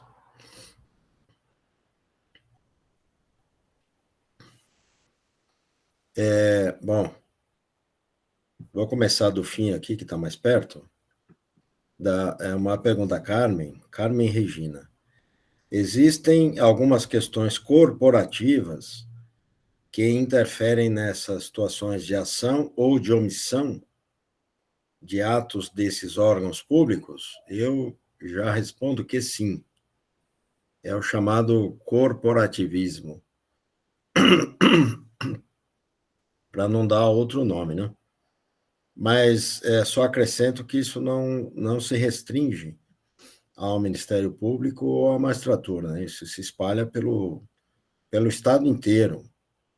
Aliás, a Marcela está aqui de prova, o Rogério também, e outros, né, que eu não estou vendo todo mundo, do quanto há de corporativismo na universidade pública, por exemplo, né? E não me refiro só ao UFSCar, estou aqui nominando todas as universidades públicas, né, sejam federais ou estaduais. A começar, por exemplo, dos chamados editais direcionados, né? Em que isso estou pensando só na universidade pública mesmo, em que você tem lá uma possível indicação, digamos assim, e aí você literalmente direciona o edital, né? A partir da formação do cara, a partir das melhores publicações que essa pessoa tenha, a partir da titulação específica que ela tenha, e daí por diante. Enfim, tantas outras coisas, para não falar nem das bancas, né? Da montagem das bancas, que aí é uma coisa mais subjetiva. Mas quanto a vamos chamar de orquestração, do corporativismo, eu não tenho a menor dúvida em relação a isso, né? E eu falo com tranquilidade porque já fui vítima inúmeras vezes desse mesmo corporativismo, né? Participando de concurso em que, obviamente, tinha muito mais condições daqueles que estavam ali, mas, enfim, fui preterido em algumas vezes. Mas não estou fazendo nenhuma lamúria, não, só constatando mesmo, né? E pior, né, professor? Hoje em dia, não só corporativismo, né? Tem motivos ainda menos nobres ainda, né, que a gente tem observado, né? Interesse em nomeação para eventual cargo, né? Campanha, você usa um cargo público como campanha para eventual nomeação em outro, né? Tem situações piores aí que a gente tem observado, né? Não, nada republicanas, vamos dizer assim, né? Antirrepublicanas, né? Só para não perder aqui a fala do Carlos, aí já passo para o Rafael também. A Carmen Regina pediu para você colocar a letra D. Faltou lá só o Já complementozinho. coloquei, que acabou limitando, né, o nosso Legal. chat aqui, ele limitou, já coloquei. Já estava. Legal. Eu não observei na hora que tinha cortado, mas já coloquei. Não, perfeito. Eu que não vi, então. Rafael. Essa questão do corporativismo, especialmente no Ministério Público e no Judiciário, né, na reforma de 2004, tentou se combater com a criação do Conselho Nacional de Justiça, Conselho Nacional do Ministério Público, para um órgão que fosse não apenas composto por membros daquele ramo do Estado, para poder evitar justamente isso, porque as corregedorias tinham esse comportamento de passar a mão na cabeça, né? Assim, isso era um fato, assim, realmente acontecia. Mas algo que tem estudos sobre isso, né? Eu esqueci o nome do autor, agora me falha a memória, agora o nome do autor. Fábio Cash, lembrei.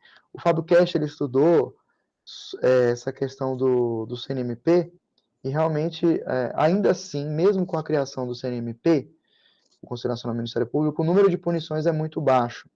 Aqui eu já faço até uma crítica, ele foi professor meu de uma especialização que eu fiz, o Fábio Cash, ele esteve na minha banca, inclusive, na apresentação do trabalho de conclusão de curso, e com a qual eu não concordo, porque ele utiliza uma estatística, ele, em vez de utilizar os processos administrativos disciplinares que foram efetivamente instaurados, ele pegou todas as reclamações que foram feitas, inclusive a ouvidoria e tal, fez todo um cestão, e aí ele disse, apenas 1% virou punição. Sim, mas aí chega muita bobagem, né? Então a gente tem que também filtrar.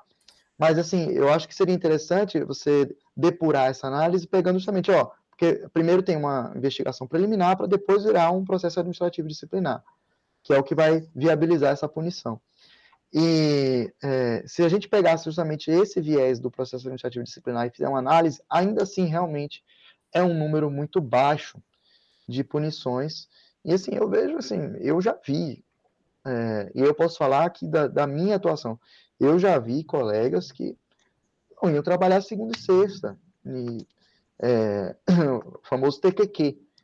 E houve procedimento administrativo disciplinar, e aí por uma questão processual, anularam o procedimento dele e aí prescreveu. E ele não tomou punição nenhuma. Assim, infelizmente, existe. E aí outra coisa, mesmo quando ele tomou punição, porque ele tomou punição a primeira e recorreu, enfim, um caso complicado. Ele teve muitos votos favoráveis a não receber punição. E nesse ponto, e aqui aí é conversa de corredor, não é jurídico que eu estou falando. Mas o que muitos falam é, como é que a gente vai punir se muitos fazem? Então, essa ideia do corporativismo, ela está presente. Então, a crítica que ocorreu foi justamente isso, mas tem procurador de justiça que faz isso, agora vai punir o rapaz, entendeu? E em vez de se pensar, não tem que punir os dois, aí se pensa o contrário, não vamos punir ninguém. Então, infelizmente, existe essa questão do corporativismo. Esse é um dos fundamentos, sim, da ausência de controle, mas eu não diria que é o único, não, tá? Ela está perguntando sobre o Deltan Dallagnol e o Moro. Agora, a questão da punição deles administrativa perdeu o objeto, porque eles exoneraram, né? O Moro hoje foi eleito senador da República, o Deltan Dallagnol deputado federal, e aí, na verdade, eles passaram a ser políticos, aí já é uma outra questão. Mas se algumas atuações deles poderiam ser passíveis de controle na época da Operação Lava Jato, eu não tenho dúvidas disso. Eu não tenho dúvidas de que houve abuso ali em relação a algumas condutas desses dois personagens, né? Mas eu repito, na verdade, não foi apenas a questão da ausência de controle, a questão do corporativismo. Houve também uma questão política envolvida, que aí já é uma outra questão. Não é propriamente o corporativismo. Porque quando é político, é externo influenciando interno. O corporativismo é o próprio órgão que está cometendo, está desviando o controle que deveria ocorrer, mas não está ocorrendo. Exatamente. Muito bem. Carlos quer complementar? Temos mais questões? Não, eu acho que ficou bem debatido. Acho melhor passar para as próximas. Hein? Eu olhei aqui para ver se tinha mais alguma coisa. Enquanto eles vão se animando, eu me lembrei quando o Carlos disse que São Carlos, olha, é quase uma redundância, né? É uma das cidades mais agradáveis que ele conheceu. Eu me lembrei que aqui a gente tem o maior percentual de doutores da América Latina. Graças à USP, né, o campus da USP, graças à própria UFSCar. No entanto, mais de 80% da população é bolsonarista. Né? Esse é um detalhe, quer dizer, o que nos levaria a pensar que esse ensino tradicional, capacitista, né, pensando, reduzindo um pouco assim, não é um fundamento, né, sequer para conhecer o iluminismo, né? É um negócio meio estranho. Mas com provocação, viu, Carlos? Eu ia te convidar para conhecer Marília. Acho que você não. De passagem só, mas não Não, tenho tinha que ficar uma convivência. semana. Aí você ia ver o que é uma cidade do interior de São Paulo. É uma provocação porque eu sou natural de Marília, né? Moro em São Carlos, mas sou natural de Marília. E outra coisa também que eu me lembrei, aqui, ó, nós temos a questão da Carmen. Que educação está sendo disseminada por algumas universidades? Essa é uma ótima pergunta. Acho que a Marcela podia contribuir aí. Ó.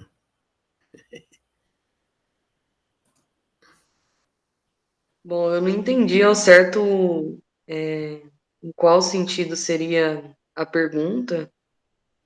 Eu acho que é uma ironia. Uma ironia, sim, entendi. Bom, mas pelo menos a minha experiência aqui na UFSCar como um todo, até porque eu vivo dentro da UFSCar, assim, pelo menos algumas vezes na semana eu passo horas lá dentro, inclusive na biblioteca. E está sendo sensacional, assim, a experiência em si, com os professores e tudo mais. Mas eu entendi o tom de ironia. Agora fez sentido. Ah, Sim, exato. O ensino capacitista, né? sim.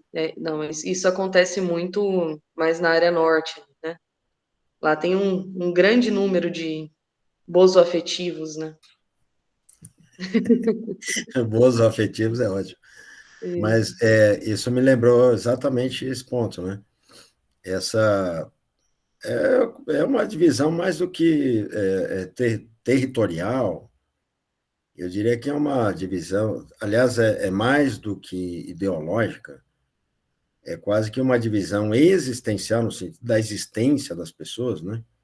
O que, por sua vez, é muito realista, entre a área norte e a área sul, né? Aqui na UFSCar. É uma pena. Há algumas coisas que contribuem para diminuir essa clivagem, diria assim. As licenciaturas são um exemplo disto, né? O quanto a nossa contribuição, ainda que pequena, digamos, da própria educação, ou dos departamentos ligados à pedagogia, né, que são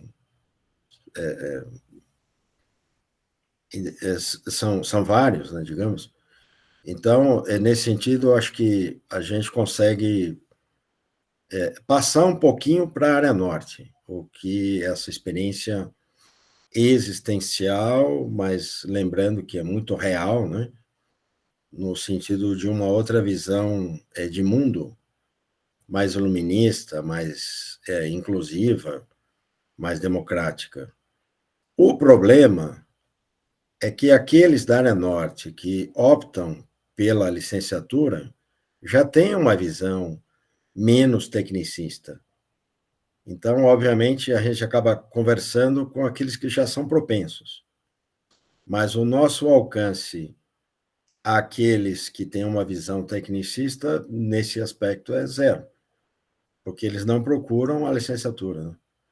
Então, a nossa conversa interna, digamos, fica muito limitada aos conselhos, né, superiores, que, de certa maneira, promovem algum debate institucional. Mas, enfim, é um avanço, né, pensar que a gente consegue, pelo menos, participar um pouquinho, enquanto área sul, né, da área norte, a partir das licenciaturas. E a Carmen acrescenta aqui que quanto mais freiriana, mais emancipadora, né? Eu não tenho a menor dúvida. Aliás, aproveito aqui, Marcela também, para convidá-los a conhecerem o nosso canal aqui, que daqui a pouco isso aqui vai estar no YouTube. Nós tivemos um mês com Paulo Freire, então 4 noites, 4 conversas assim brilhantes, né, com gente extremamente capacitada, e teremos mais 3 conversas também seguintes agora, já a partir da semana que vem, né, Marcelo? Com o Paulo Freire. Então já ficou o convite aí, Carmen, Regina, e a todos, né? Olha aí, tá aí o nosso endereço no YouTube. Peço que o Rafael também já faça uma inscrição, assine o canal, ative o sininho e compartilhe. E o Carlos também, né? Evidente. Já estou inscrito. Eu também. Tá certo. São parceiros aqui há muito, já desde o ano passado, né? Na verdade, desde o nascimento do canal, porque nasceu... 2020. Mas eu não me lembro se o Carlos já estava em 2020. Sim. Já estava, olha aí, fantástico. Muito bem. E aí depois, a partir de 2021, naquele curso da Constituição, né? Então, assim como o Rafael também, lembrando que a gente tem um curso inteiro sobre a Constituição, também faço um convite, está disponível gratuitamente aqui no canal. A gente leu e debateu a Constituição inteira. Foi algo assim monumental, né? Um esforço gigantesco. Foi muito bom ter participado disso, junto com a Marcela, o Carlos, o Rafael, tanta gente. Foi um divisor de águas, né? Eu diria assim, viu? Mas eu não faria de novo.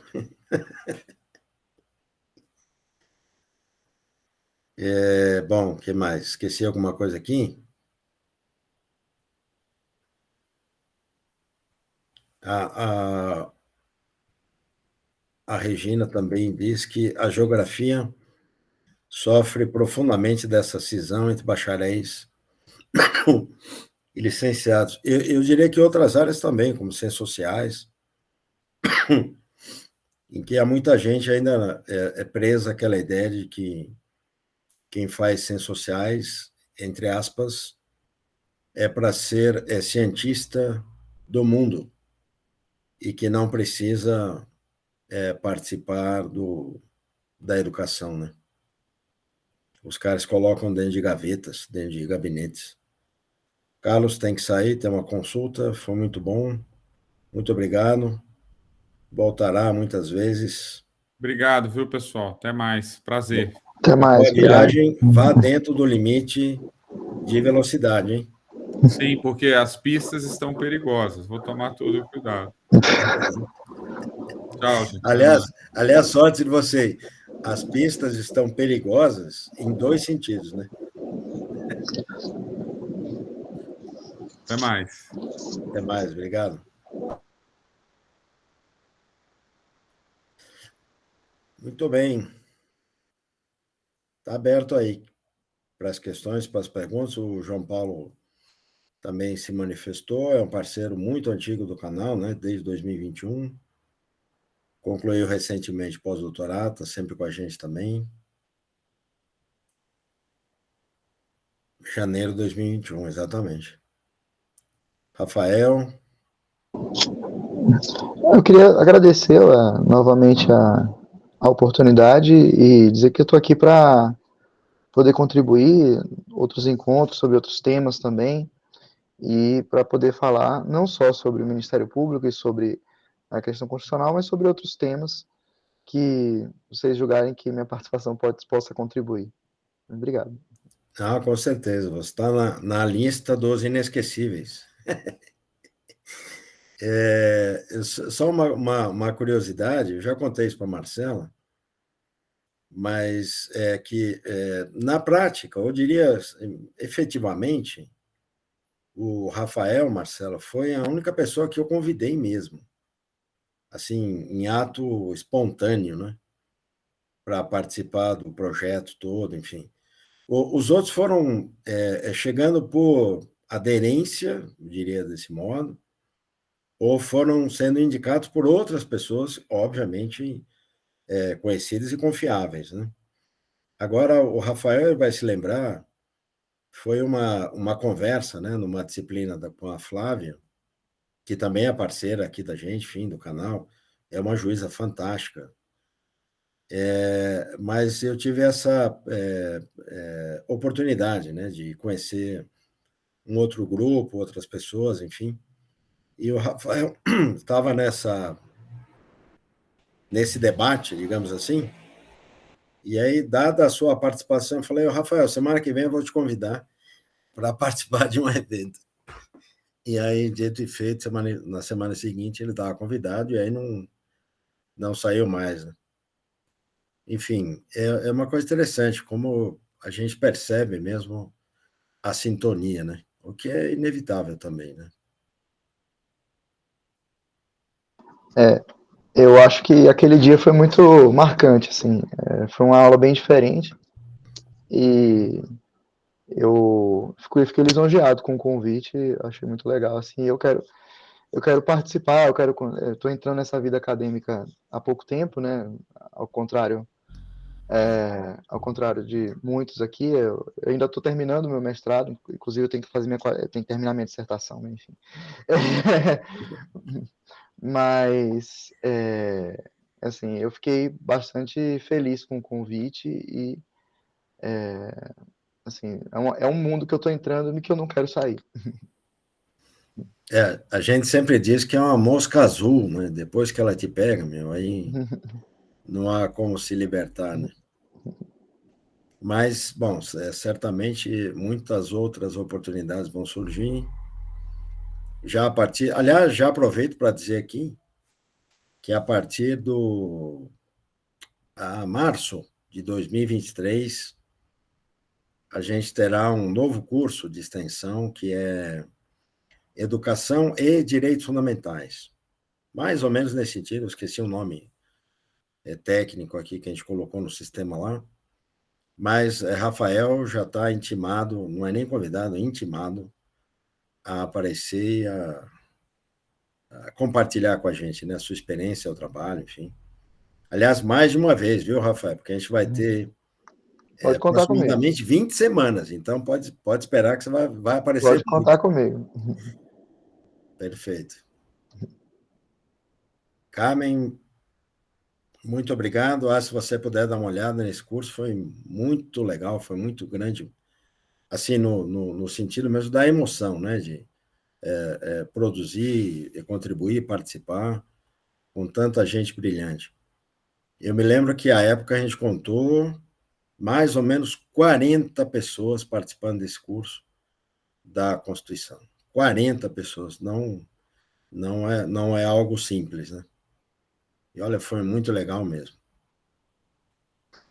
Mas é isso. Mais alguma questão? Ou a gente pode liberar o Rafael aqui para curtir o feriado? Aí é feriado Eu para estou no gabinete aqui. Aqui é meu gabinete. É verdade. O feriado é só para a gente aqui, né? Na verdade, é o feriado do Dia do Servidor?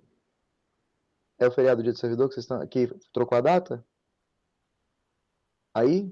Não, é porque aqui o nosso, a gente tinha o Dia do Servidor dia 28 de outubro, né? E aí eles mudaram para o dia 31, enforcaram a terça e juntaram com a quarta. Então, eu voltei ontem, no caso. Então, aqui hoje é expediente normal. Para ser sincero, eu nem sei que feriado é hoje aqui para gente, mas como não está sendo Aniversário feriado. Oi? Ah, da cidade, verdade. da cidade. Verdade. Municipal. Mas aqui a gente tem um. Não sei por que alguém criou essa normativa aí que a gente não segue feriado, né? Quarta-feira também era feriado, a gente não fez, né? Eu acho que foi a Marcela que inventou esse negócio aí. Aliás, a Marcela está de férias, Rafael.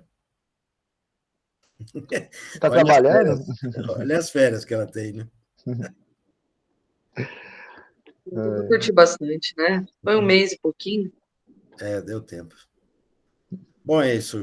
Se não temos aqui mais questões, eu concordo só com a última coisa aqui da Carmen. Isso aqui deveria estar ou na pré-escola, ou pelo menos no fundamental, a partir do fundamental, né? A discussão sobre direitos fundamentais, a posição, mais do que normativa, a posição principiológica da Constituição, né? Eu concordo plenamente. Quem sabe, nesses 4 anos, a gente consiga avançar um pouco nesse sentido, né? É isso, mais uma vez, muito obrigado. Muito obrigado, Rafael. Muito obrigado a todas e todos. Muito Eu que obrigado, agradeço. Marcelo. Rafael, eu vou deixar você fazer o encerramento, então. Vamos, né? Eu não, vamos. Agradecer a todos que compareceram, que estão assistindo. Dizer que essa oportunidade de diálogo aqui, mais importante também é quando a gente é bastante provocado, é melhor ainda. Então, para que a gente possa aprender juntos sobre a Constituição, sobre a experiência constitucional brasileira, que eu acho que, como foi dito aqui, precisa ser refinada, precisa ser mais difundida, como foi, acho que até falaram aqui, o Edilson acabou de falar do ensino médio, eu também defendo isso. Eu acho que deveríamos ter noções básicas de direito constitucional e de direito civil prático também. Assim, acho que é importante as pessoas terem uma noção básica de o que é uma procuração, um contrato. Acho que tudo isso é conhecimento da vida prática, melhor do que ficar aprendendo no ensino médio a alquilação de Friedel-Crafts, outras coisas que você deveria aprender na faculdade. Mas, enfim, eu agradeço a oportunidade, espero que vocês venham para a próxima, porque aqui é muito bom. Muito legal. Muito obrigado mais uma vez. Marcela, tchauzinho. Pode fechar, Marcelo.